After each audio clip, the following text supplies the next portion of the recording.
Team Queso, the home of mobile gamers.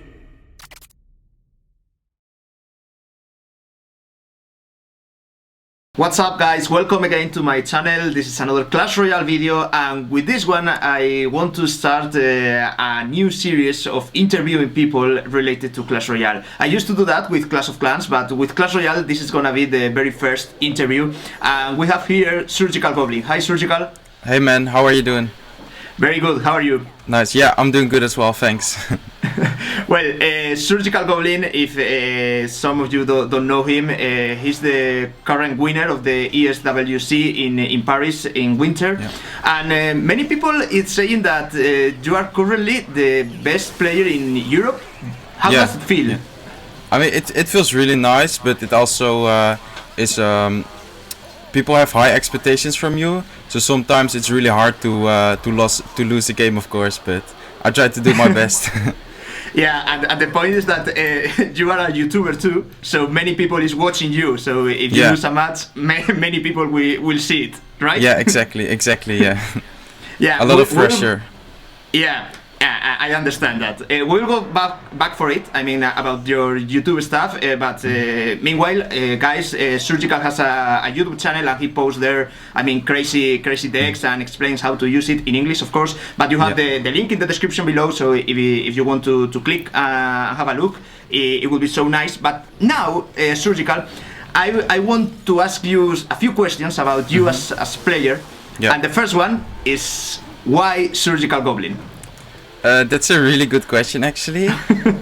I used to play Clash of Clans as well, and you had a type of strategy, Surgical Go-Ho, with golems and hawk riders. Yes. So that is the first part of my name, Surgical, and Goblin was just a name which came in my head when I had to choose a name. So that's, I mean, a bit random, but also sort of a reason behind it.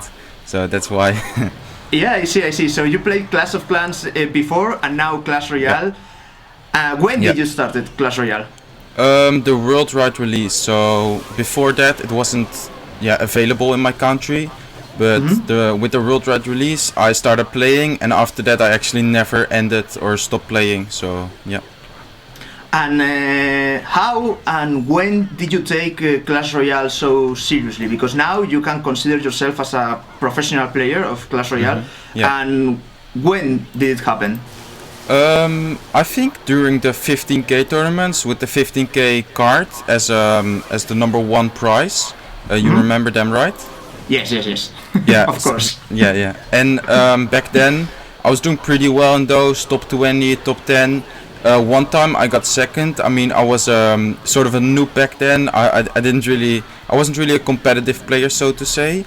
After that, I joined Cloud Gaming, which helped me with Tech You're Pregnant. I don't know if you know him, but he's also he's also a competitive player. So back then I started playing competitive, doing leagues, etc. with him as well. So yeah. So we could say that you notice on the go that you can become a professional player of Clash Royale. It's not nothing that happens from one day to the other, right? Yeah, exactly. You do need to practice a lot, of course, and those tournaments, a lot of pressure, especially near the end of the tournament. You had to win in order to get a lot of cards, so definitely a lot of pressure and a lot of time. You need to invest a lot of time. Okay, I see. Now, what I've seen here in the Spanish community, but I guess that it's the same in the rest of the world. That there are many people, kids, children, teenagers, I mean adults even, that they are interested in becoming professional players, or at least improve their gaming skills. Yeah. Could you give them a few advices or tips how to do it? Yeah, I mean, let's say you are with friends or family in a clan, you are above them with trophies, and you really want to improve in the game. I would say try to join a different clan where people, let's say you are at 3,500 trophies, and you want to learn from different people. Try to search for a clan with people, let's say, with 4,000 trophies, maybe even 4,200, and then try to do different battles versus them, try to ask for tips. Maybe you can copy their decks. Also TV Real from the top players, try to copy their decks, try to practice with it, and I think you can definitely improve by doing that. And watching YouTube. Yeah, for sure. Yeah, there are lots of good English. I'm not sure about Spanish just because I don't really watch Spanish YouTubers, but English, there are many good English Clash Royale YouTubers who are also very competitive. Yeah. Oh, that's cool. And can you talk us a few more about how you personally train yourself? I mean, how do you practice? Yeah, currently in Team Queso, we are often calling with, for example, Soking and Kuchiku, because we have a live event soon. So we are calling, we are doing game battles. That is a sort of a league where we face other clans. So yesterday we were versus Muklash Army. That's a Spanish clan, you know that, of course. Yes. We were on the call with 5 people: Luis, Kuchi, James, and Soking. And then we started doing the battles, and yeah, we are basically practicing with the call. Sometimes if I'm practicing for myself, I would just do, for example, a tournament or a bracket tournament. For example, the Queso Cup was also really good practice. Okay, cool. Yeah. And for sure friendly matches in the clan to try new decks and to practice against people who play properly and see if it works or not, right? Yeah, for sure. Yeah. Okay, you mentioned Team Queso, so let's talk a bit about Team Queso. I'm wearing the jersey. I hope you are too. Yeah, I'm wearing it right now. Yeah. Okay, first question: why did you join Team Queso? You reached out to me before the event, and I think you were telling about the plan. I saw the YouTube video in Paris, and I just saw that you had sort of a goal which you want to achieve, and I just wanted to be part of that goal. And I definitely think it has a lot of opportunities for me as a player, but also as in YouTube, my YouTube channel, for example. At ESWC, I think I had 40,000 subscribers, and today I just reached 80,000 subscribers. So, that's double. Yeah, exactly, and it's just insane, and I'm super happy for that. So I also want to thank you for that. So yeah. Okay, and you mentioned before that you practice with your teammates, and if you want to improve, your advice is to try to find clans or group of players that can provide you new things or new stuff. Do you think it's necessary for a pro player to be part of a professional guild or professional club? A professional, not necessarily, I would say, but it will definitely help you, especially let's say there's a live event. Most professional clubs will provide you any help, as in payment for travel, accommodation, etc. So I think that will help you a lot. That will also give you a lot of opportunities, but it's not needed to be a pro player in a pro clan. So okay, so for you the main advantage about being a member of Team Queso is just all these arrangements and all these opportunities to attend to live events? Yeah, exactly, and also meeting the team. For example, April 1st we will be at the live event. It will just be a awesome experience, awesome time to be with your team. I mean, I'm calling with them every day, but I never met them in real life, of course, so I think that's also a really cool experience. Yeah, and you will meet them many more times in the summer. Yeah, exactly. Yeah. Okay, let's move on and let's talk a bit about your YouTube aspect, because you started a YouTube channel. When did you start that channel? Actually, after when I got second at ESWC in 2016, so I think that is maybe 4 months ago or 3 months and a bit ago. I started back then because after the ESWC, the second place finish. I don't know, did you see that or? Yes. Yeah, so after that one, I think it was 4 months ago. It doesn't really matter. But after that, a lot of people asked me, could you make a channel to explain the deck you used? Could you make a channel to show me how to do this, how to do that? So then I started just with my headphones and a free recording software. Started doing YouTube videos, and I actually got a lot of views on that. So I decided to build my own PC. I decided to build get a good setup with webcam, etc. and started doing YouTube. And after that I just started doing consistent YouTube. I think From then I did a video every 2 days. So let's say I uploaded on Monday a video, Wednesday a video, Friday a video, etc. And so far it's doing a really good job. Yeah, and I've seen many good deck ideas in your videos. Thanks. So yeah, as I've said before, the link of Surgical's channel will appear here, and it's also in the description below. Thanks. So yeah. No, seriously, most of my audience usually wants to improve their gaming skills. So, I mean, there are many decks, and not all the decks fits to every people, right? Surgical? Yes, exactly. And also, the Bandit Challenge, I will definitely try to do a video on 12 wins, how to get 12 wins. So, yeah, definitely. Thanks. Yeah, that's interesting. It's coming. Yeah. Yeah. So, well, I would like to ask you for a few more tips about deck building. I mean, what is the main rule when you want to build a new deck? Yeah, so while building a new deck, you're always looking for a win condition, of course. So let's say it's an X-Bow, Hawk Rider, whatever card you like or whatever card you want to look for as a win condition. In my opinion, you always need a solid defensive cards. Let's say you don't really need a structure in every deck, but you definitely need good defensive cards. Let's say you don't use a structure. Electro Wizard is really good on defense. Cycle cards is really important. Let's say you have a Hawk Rider as your win condition. You definitely need cycle cards to get to your win condition, or to cycle spells. Let's say you have a rocket to finish a tower, to cycle to your rocket again. Yeah, definitely that's the main how do you say that, the main ground to build a deck, to be able to make a deck.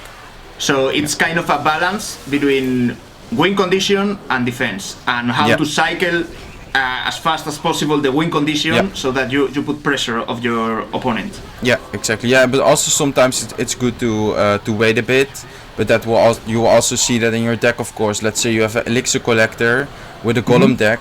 You try to build one big push instead of, for example, the Miner, sending the Miner 10 times to chip away. So every deck is totally different and fits to a different player as well. Yeah. Yeah, those are different players' styles. We can say that. Yeah. And okay, let's talk a bit more about those win condition cards, for example. Could you summarize? I mean, the current win conditions in the meta? The current, I would definitely say, like the popular. You mean the popular meta decks right now? Yeah. Definitely Lockbait. Lockbait is really popular. The win condition in that one, you don't really have one win condition in that deck, just because you're sort of trying to bait out the lock. Let's say they lock your princess, you can go with a knight and a goblin barrel combination. Let's say they lock your goblin barrel, you can go with a goblin gang to chip away. With that deck, you don't really have one win condition. It's about poking the tower with when the opponent uses the lock, then you have the and you also have the rocket indeed in that deck. So you can, for example, rocket the musketeer if they have that to get damage in. So that's indeed about poke damage. Yeah. And about other decks, you also asked for other decks.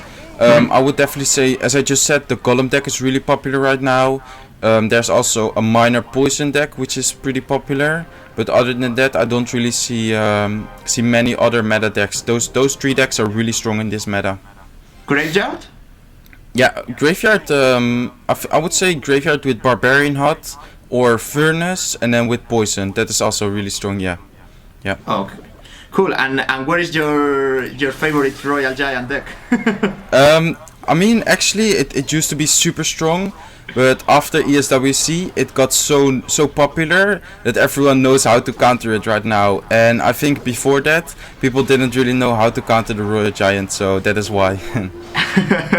Okay, so we have talked about decks, but when you are in a live event or in a competition, it's a bit about decks and matchup, but there's also mind gaming. I mean, it's an important part of the competition.